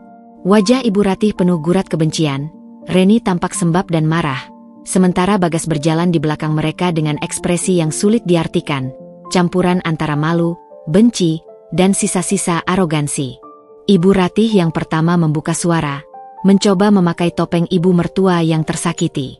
Arini, nak, akhirnya kita bisa bertemu. Ya Tuhan, kenapa kamu jadi setega ini sama kami? Apa salah kami, nak? Arini menatapnya tanpa ekspresi. Ia tidak akan membiarkan dirinya terseret ke dalam drama emosional mereka. Saya tidak punya waktu untuk basa-basi. Ada perlu apa kalian kesini? Jawab Arini, sengaja tidak menyapa mereka dengan sebutan keluarga apapun. Dingin dan formal. Topeng Ibu Ratih langsung retak. Kamu tanya apa perlu kami? Suaranya mulai meninggi. Kamu sudah menghancurkan hidup kami. Kamu sita mobil. Kamu usir kami dari rumah. Kamu tutup bisnis anak saya. Kamu harus buka lagi butikku. Arini, sambung Reni dengan suara histeris. Kamu tidak punya hak menghancurkan masa depanku. Bagas akhirnya maju. Ia berusaha terdengar seperti seorang suami yang memegang kendali, namun suaranya terdengar goyah. Rin, dengar. Apapun masalah kita, jangan bawa-bawa keluarga. Kita ini masih suami istri. Kamu tidak bisa seenaknya melakukan ini semua. Kita perlu bicara serius soal harta Gonogini. Ancaman terakhir datang dari Ibu Ratih. Betul. Kalau kamu tidak mau bekerja sama, kami tidak akan segan-segan membawa masalah ini ke pengadilan. Kami akan menuntutmu. Biar semua orang tahu istri macam apa kamu ini, yang menelantarkan suami dan mengusir mertuanya sendiri. Arini mendengarkan semua rentetan tuduhan dan ancaman itu dalam diam.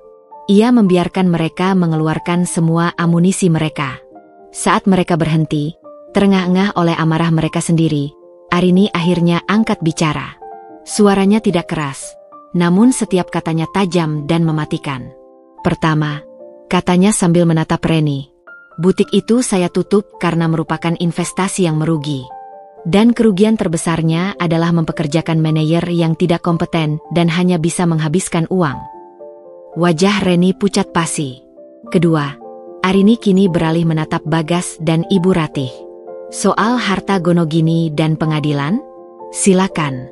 Saya bahkan akan membiayai pengacara untuk kalian jika perlu. Mereka terkesiap, tidak menyangka akan mendapat respons seperti itu. Pengacara saya, lanjut Arini, sudah menyiapkan semua bukti transaksi keuangan selama 5 tahun terakhir, yang akan menunjukkan siapa menghidupi siapa. Beliau juga sudah memegang salinan bukti pemesanan hotelmu di Raja Ampat, lengkap dengan nama teman wanitamu. Jadi silakan kita bertemu di pengadilan. Kita lihat saja, apakah hakim akan menyuruh saya membagi harta, atau justru menyuruhmu mengembalikan setiap sen yang sudah kamu nikmati selama ini. Bagas mundur selangkah, seolah baru saja dipukul. Dan yang terakhir, Arini menatap mereka bertiga bergantian, sorot matanya sedingin es. Ini adalah rumah saya. Kalian tidak diundang. Waktu kunjungan kalian sudah habis. Sekarang, silakan pergi. Atau saya akan meminta petugas keamanan untuk mengantar kalian keluar.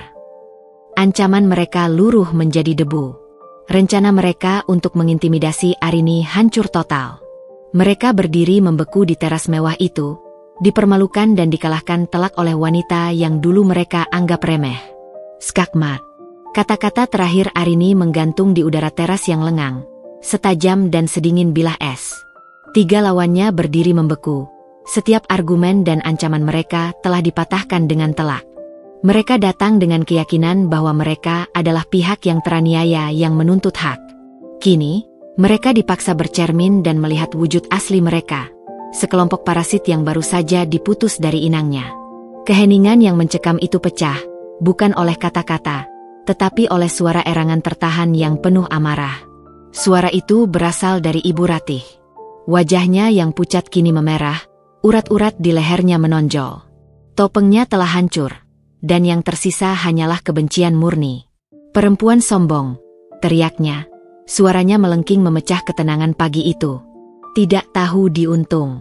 Kamu pikir karena kamu punya uang, kamu bisa menginjak-injak kami. Dulu kamu itu bukan siapa-siapa sebelum jadi menantuku. Kami yang mengangkat derajatmu." Reni ikut meledak dalam tangisan histeris yang dibuat-buat. "Aku benci kamu. Aku benci kamu. Kamu sudah menghancurkan segalanya. Kamu iri karena aku lebih cantik dan lebih bahagia dari kamu." Arini tetap diam, tidak terprovokasi oleh ledakan emosi yang kekanak-kanakan itu. Justru ketenangannya itulah yang menjadi bahan bakar bagi api amarah mereka. Namun, orang yang paling berbahaya saat itu adalah Bagas. Ia tidak berteriak. Ia hanya menatap Arini dengan tatapan yang gelap. Harga dirinya sebagai seorang pria, sebagai seorang suami, telah dilucuti dan diinjak-injak di hadapan keluarganya. Arini telah menunjukkan pada dunia bahwa ia hanyalah seorang pria peliharaan yang hidup dari kemewahan istrinya. Rasa malu itu kini bermetastasis menjadi amarah yang buta. Ia maju selangkah, napasnya memburu. "Jaga bicaramu, Rin," desisnya, suaranya rendah dan mengancam. "Aku peringatkan kamu. Aku ini masih suami kamu." Arini menatapnya lurus di mata, tanpa rasa takut sedikitpun. "Suami?" tanyanya dengan nada tenang yang menusuk.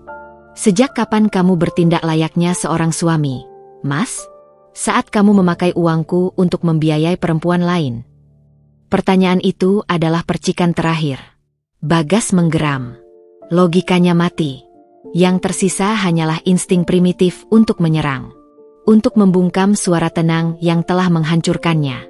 Ia mengangkat tangannya tinggi-tinggi, siap mendaratkan sebuah tamparan keras di wajah Arini. Waktu seolah melambat. Arini melihat tangan itu terangkat, namun ia tidak mundur. Ia tidak akan menunjukkan rasa takut di hadapan mereka. Namun, tamparan itu tidak pernah mendarat. "Bagas, hentikan!" Sebuah teriakan nyaring datang dari arah pintu.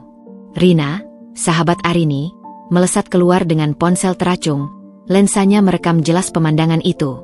Hampir bersamaan, dua orang petugas keamanan yang sejak tadi mengamati dari kejauhan atas instruksi Bey Asih, berlari dan segera menempatkan diri mereka di antara Bagas dan Arini. "Bapak, mohon tenang. Jangan membuat keributan di sini," kata salah satu petugas dengan tegas. Tangan Bagas membeku di udara. Matanya liar menatap sekeliling. Ia melihat Rina yang menatapnya dengan pandangan jijik sambil terus merekam. Ia melihat dua petugas keamanan yang menatapnya dengan waspada. Wajahnya yang tadi merah karena amarah, kini berubah pucat pasi. Ia sadar.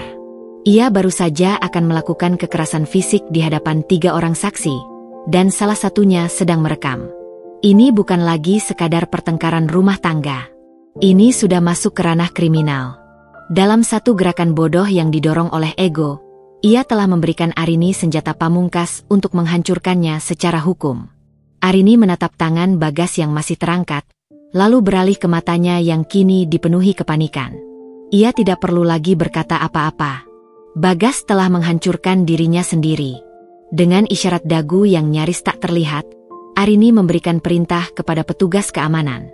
"Tolong," katanya dengan suara yang tetap tenang namun berwibawa. "Antar tamu-tamu ini keluar dari properti saya. Sekarang juga. Dan pastikan mereka tidak akan pernah bisa kembali." Tidak ada lagi perlawanan. Ibu Ratih yang tadi berteriak kini bungkam 1000 bahasa, syok melihat tindakan anaknya. Reni berhenti menangis, wajahnya dipenuhi ketakutan. Dan Bagas, ia hanya bisa menunduk pasrah saat para petugas dengan sopan namun tegas menggiring mereka menuju gerbang. Mereka diusir. Bukan hanya dengan kata-kata, tetapi secara fisik. Di bawah tatapan para staf rumah tangga, di bawah rekaman kamera ponsel Rina. Puncak dari rencana pembalasan mereka adalah jurang kehinaan terdalam yang mereka gali sendiri.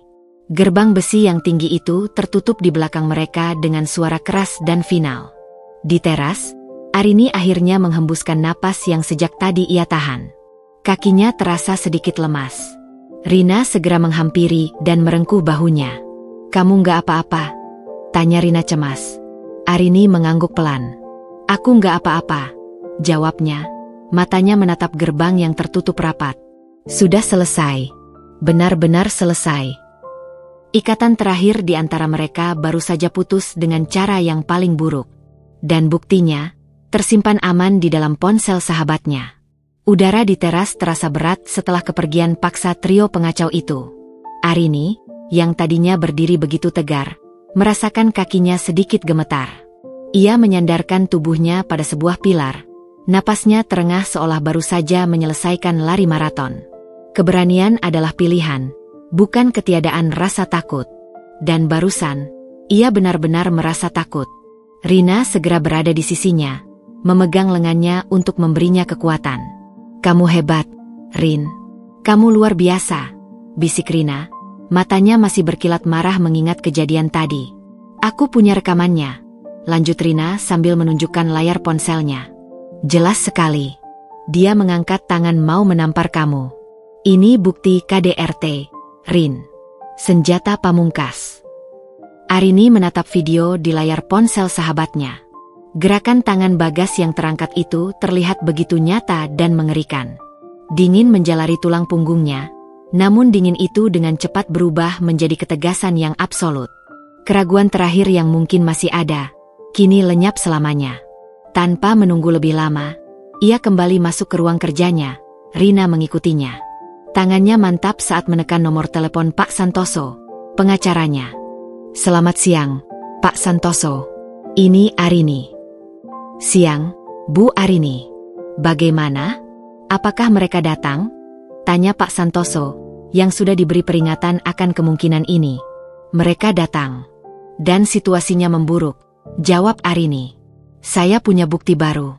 Bukti percobaan kekerasan fisik dari Tuan Bagas. Direkam dalam video, dan ada saksi. Saya akan kirimkan videonya sekarang juga. Saya mau ini dipergunakan secepatnya untuk mempercepat proses perceraian." Ada jeda singkat di seberang sana, diikuti oleh helaan napas berat. "Saya turut prihatin mendengarnya, Bu. Tapi dari sisi hukum, ini adalah sebuah keuntungan besar. Dengan bukti ini, posisi tawar kita menjadi absolut. Tuntutan apapun dari pihak Tuan Bagas mengenai harta Gonogini akan gugur seketika. Justru kita bisa menuntutnya balik, baik secara perdata maupun pidana. Lakukan apa yang harus Bapak lakukan. Saya hanya ingin ini semua selesai," kata Arini tegas. Sementara itu, di sebuah warung kopi sederhana di pinggir jalan, jauh dari kemewahan Bintaro, Bagas, Ibu Ratih, dan Reni duduk dengan tatapan kosong. Energi mereka telah terkuras habis. Tidak ada lagi teriakan. Yang tersisa hanyalah ketakutan yang dingin. "Kenapa kamu harus angkat tangan?" "Bodoh," desis Ibu Ratih, kali ini menyalahkan putranya sendiri. "Sekarang kita benar-benar tidak punya apa-apa lagi untuk melawannya." Bagas tidak menjawab. Ia hanya menunduk, menatap cangkir kopinya yang sudah dingin. Ia terus-menerus memutar ulang kejadian di teras tadi. Momen saat tangannya terangkat, momen saat Rina muncul dengan kameranya, momen saat para satpam mengepungnya. Ia tahu, di saat itulah ia kalah telak. Ia tidak hanya kehilangan harta, ia telah kehilangan sisa harga dirinya dan menyerahkan kebebasannya ke tangan Arini. 2 hari kemudian, surat itu tiba. Sebuah amplop coklat tebal diantarkan oleh kurir ke rumah Bintaro, ditujukan langsung kepada Bagas Pratama. Dengan tangan gemetar, ia membukanya. Di dalamnya ada setumpuk dokumen hukum, surat gugatan cerai yang telah didaftarkan ke pengadilan, dan sepucuk surat pribadi yang ditulis di atas kertas surat berlogo inisial AW, Arini Wijaya. Bagas membaca surat itu, surat terakhirnya dari Arini. "Untuk Bagas. Saat kamu membaca surat ini, gugatan cerai kita sudah resmi terdaftar. Pernikahan kita sudah berakhir. Aku tidak akan membahas lagi soal pengkhianatanmu. Surat ini tentang apa yang terjadi di terasku 2 hari yang lalu. Pengacaraku telah menerima rekaman video saat kamu mencoba melakukan kekerasan fisik terhadapku. Saksi pun sudah siap memberikan keterangan. Aku memberimu satu pilihan terakhir. Pilihan yang tidak pantas kamu dapatkan. Tapi aku berikan demi mendiang ibuku yang tidak pernah ingin melihat drama berkepanjangan. Di hadapanmu ada surat persetujuan cerai. Tanda tangani surat itu tanpa syarat. Hentikan semua tuntutan konyol tentang harta gonogini. Dan jangan pernah lagi kamu atau keluargamu mencoba menghubungiku atau mendekati propertiku dengan cara apapun. Jika kamu melakukan itu, aku tidak akan melanjutkan masalah percobaan kekerasan ini ke ranah pidana. Anggap saja ini penawaran damai terakhir dariku. Tapi jika kamu menolak atau mencoba melawannya, aku tidak akan segan-segan membuat laporan polisi hari itu juga, dengan video itu sebagai barang bukti utamanya. Pilihlah dengan bijak. Ini bukan lagi soal uang. Ini soal kebebasanmu. Arini. Setiap kata dalam surat itu terasa seperti paku yang menancap di harga dirinya. Ini bukan negosiasi. Ini adalah syarat penyerahan diri. Arini telah mengunci semua pintu, dan satu-satunya jalan keluar yang tersisa adalah jalan yang telah ia siapkan. Bagas meremas surat itu. Ia menatap ibunya dan adiknya yang memandangnya dengan cemas. Ia bisa melihat ketakutan di mata mereka. Ketakutan akan penjara, ketakutan akan skandal yang lebih besar. Tidak ada lagi yang bisa diperjuangkan. Tidak ada lagi yang tersisa untuk dimenangkan. Yang ada hanyalah kekalahan total. Dengan bahu yang merosot karena beban kekalahan, Bagas mengambil pulpen. Di atas dokumen hukum yang akan mengakhiri pernikahannya dan meresmikan kejatuhannya, ia membubuhkan tanda tangannya. Tanda tangan seorang pecundang. 1 bulan kemudian, ketukan palu hakim di ruang sidang yang sepi menjadi musik penutup dari sebuah babak kelam dalam hidup Arini. Proses perceraiannya berjalan lancar dan cepat, tanpa perlawanan sedikit pun dari pihak Bagas. Surat perjanjian yang telah ditandatangani di bawah tekanan bukti yang tak terbantahkan membuat semuanya menjadi formalitas. Di lobi kantor pengacara, Pak Santoso menjabat tangan Arini dengan erat. Selamat, Bu Arini. Anda sekarang secara resmi adalah seorang wanita lajang yang bebas. Semua sudah selesai. Arini tersenyum tipis. Terima kasih atas semua bantuannya, Pak. Tidak ada perasaan kemenangan yang meledak-ledak. Yang ada hanyalah kelegaan yang dalam dan tenang, seperti laut setelah badai besar berlalu. Ia menatap hiruk-pikuk jalanan Jakarta dari jendela kaca kantor pengacara yang terletak di lantai 30 sebuah gedung pencakar langit. Dari ketinggian ini, semua kekacauan di bawah sana tampak kecil dan tidak berarti. Begitu pula dengan kekacauan yang baru saja ia tinggalkan di masa lalunya. Nasib para antagonis dalam ceritanya sampai ke telinga Arini bukan karena ia mencari tahu, tetapi melalui sebuah kebetulan. Seminggu setelah perceraiannya resmi, ia bertemu Rina untuk makan siang di sebuah kafe. Rin, tebak kemarin aku ketemu siapa di mal pinggiran? Kata Rina sambil mengaduk es tehnya. Arini hanya mengangkat alis. Reni, lanjut Rina. Dia kerja jadi SPG di sebuah konter kosmetik. Penampilannya jauh beda. Tidak ada lagi tas bermerek atau gaya angkuhnya. Dia kelihatan lelah. Arini terdiam, mencerna informasi itu. Rina, yang tahu sahabatnya tidak akan bertanya lebih lanjut, akhirnya melanjutkan ceritanya yang ia dengar dari seorang teman yang kebetulan tinggal di dekat kontrakan baru keluarga Bagas. Mereka telah pindah dari rumah mewah di Bintaro ke sebuah rumah petak dengan 2 kamar di daerah Ciputat. Sebuah kejatuhan sosial yang drastis.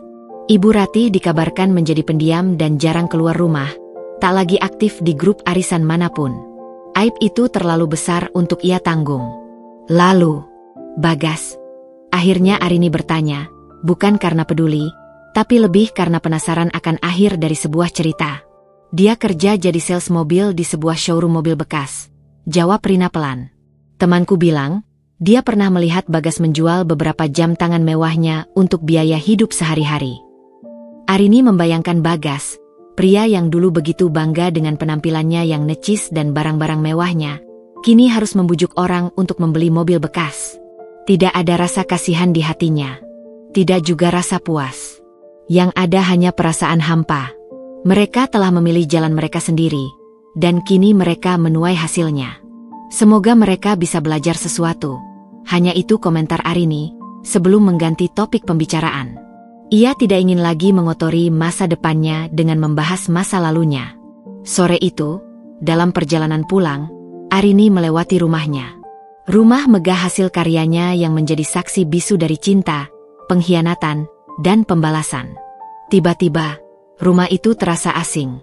Terlalu besar, terlalu penuh dengan kenangan yang tidak lagi ia butuhkan. Sebuah keputusan terbentuk di benaknya. Keputusan yang terasa begitu benar dan membebaskan. Sesampainya di rumah, ia langsung menelepon Rina kembali. "Rin, aku mau jual rumah ini." "Apa? Serius kamu?" tanya Rina kaget. "Serius," jawab Arini mantap. "Rumah ini arsitekturnya adalah cerminan dari diriku yang dulu. Aku yang sekarang butuh ruang yang baru. Aku mau merancang dan membangun rumahku sendiri lagi, dari nol. Sesuatu yang lebih kecil, lebih hangat, dan benar-benar mencerminkan diriku yang sekarang." Sebagai seorang arsitek, itu adalah pernyataan terkuat yang bisa ia buat. Ia tidak hanya akan menata ulang hidupnya, ia akan merancangnya kembali dari fondasinya. Beberapa hari kemudian, Arini kembali mengunjungi makam ibunya. Kali ini, ia datang dengan perasaan yang jauh berbeda. Tidak ada lagi amarah yang membara atau duka yang menyesakan. Ia datang dengan kedamaian. Ia meletakkan sebuket lili putih kesukaan ibunya di atas pusara. "Bu, semuanya sudah selesai," bisiknya pada angin. "Arini sudah bebas sekarang. Pertempurannya sudah berakhir." Ia mengelus nisan yang dingin itu. Terima kasih sudah mengajarkan Arini untuk menjadi perempuan yang kuat. Sekarang, Arini akan mulai membangun lagi. Membangun kebahagiaan Arini sendiri, di atas fondasi yang Arini buat sendiri, yang tidak akan bisa diruntuhkan oleh siapapun. Ia mendongak, menatap langit biru yang cerah. Untuk pertama kalinya, sebuah senyum yang tulus, ringan, dan penuh harapan terukir di wajahnya. Debu pertempuran telah mereda, dan di hadapannya terbentang kanvas kehidupan yang bersih dan baru. 1 tahun berlalu. Waktu telah menjadi penyembuh sekaligus guru terbaik bagi Arini. Luka dari pengkhianatan itu telah mengering, meninggalkan bekas luka tipis yang tidak lagi terasa sakit saat disentuh. Bekas luka itu kini menjadi pengingat, bukan tentang rasa sakit, tetapi tentang kekuatan yang ia temukan dalam dirinya sendiri. Pagi itu, Arini tidak berada di kantornya yang megah atau di kafe yang mewah. Ia berdiri di tengah-tengah sebuah lokasi konstruksi yang berdebu. Mengenakan helm proyek putih, kemeja flanel yang digulung lengannya, dan sepatu bot kokoh, ia tampak begitu hidup. Di tangannya ada segulung blueprint yang ia bentangkan di atas meja darurat. Matanya berbinar saat ia berdiskusi dengan mandor proyek. Jarinya menunjuk ke detail-detail struktur fondasi. Ini adalah lokasi rumah barunya. Rumah yang ia rancang sendiri dari goresan pensil pertama.